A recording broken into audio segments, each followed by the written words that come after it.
Hello, I'm Glenn Cheriton for Canadian Equal Parenting with a discussion about parental alienation.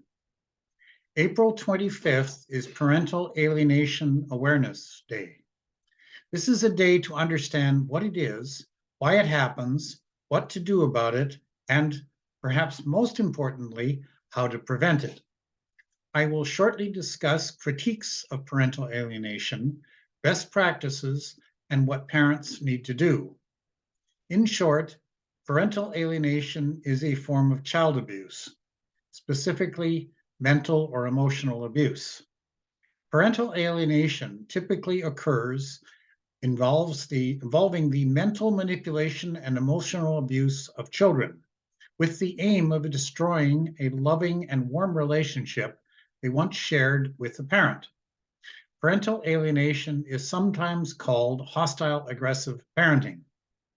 The alienating person, typically an unbalanced parent in the context of an adversarial divorce, deprives children of the love, affection, and parenting time of the other parent, called the targeted parent. This abuse is a serious violation of the child's right to responsible parenting by both parents. This right is promised in the United Nations Convention on the Rights of the Child, which puts the onus on states which have signed and ratified this to ensure the child's right to both parents.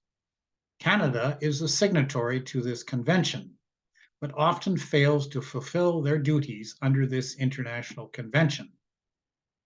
The actions of a selfish, vindictive, and malicious alienating parent are not minor or temporary.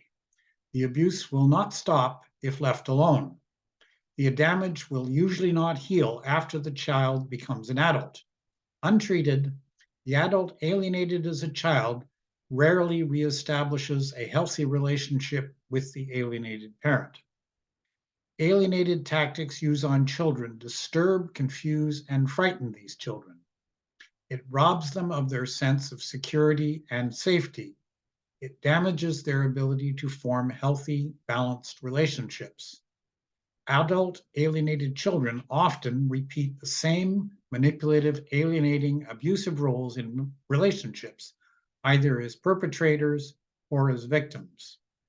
People who are targeted by parent alienators often find it useful to put a name to the abuse that they and their children have suffered, as this name is parental alienation.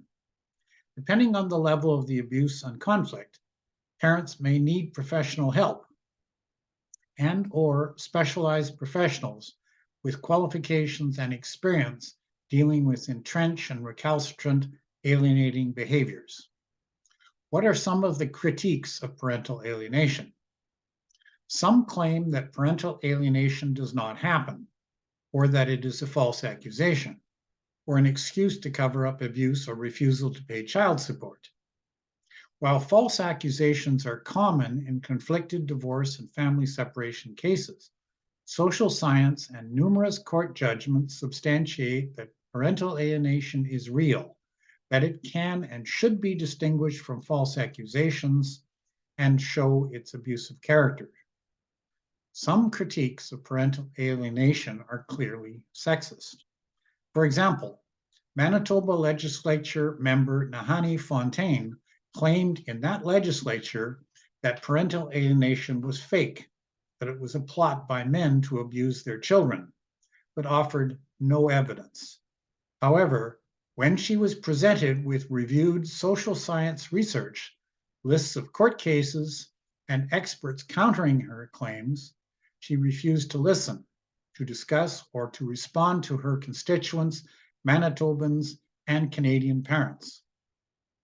As an Indigenous woman, she should know the shameful history of Canada's residential schools, where Indigenous children were alienated from their culture and their parents by abusive bureaucrats and vested interests.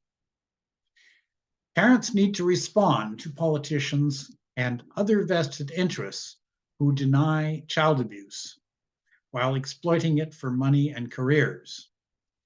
The best response is to get such people de-elected if they are politicians and defunded if their careers involve controlling children or making decisions concerning children.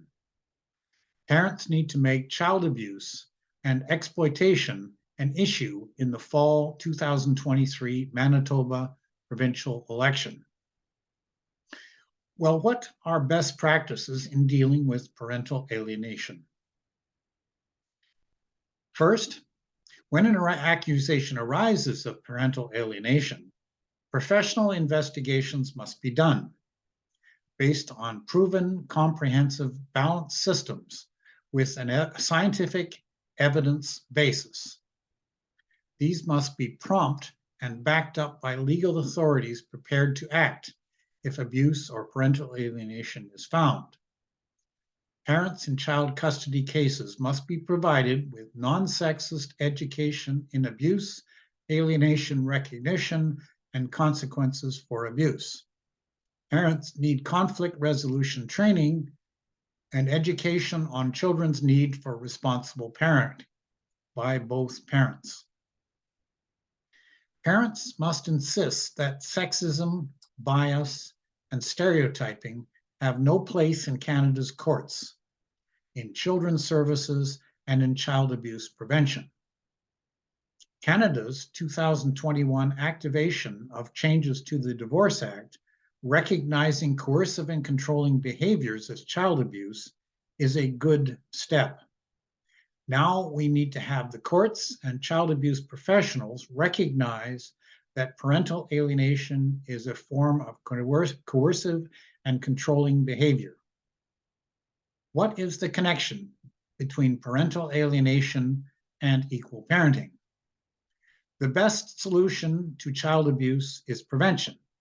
The best prevention for parental alienation is ensuring that both parents are equally involved in parenting their children. This usually means as close as to equal time as practicable. No, equal shared parenting does not solve or prevent all parental alienation cases, but it does substantially reduce the level of such child abuse, as shown in the many jurisdictions which have implemented some form of shared parenting, or joint custody, or equal parenting time, dual homes, or whatever term it is called. Real, equal co-parenting outcomes make a big difference. So what can parents do? Awareness is the first step to mobilizing public support for political action on prevention of parental alienation, to best practices in determining abuse and consequences for serious cases. Parents want presumptive legislation to put an onus on government, courts, and professionals to keep parents in the lives of children whenever possible. Presumptive legislation and processes must distinguish between substantiated abuse and false accusations. This needs political pressure, so parents need to organize with parent advocates to achieve the changes to law and practice to get and monitor the outcomes that we need. The outcomes that our children need too.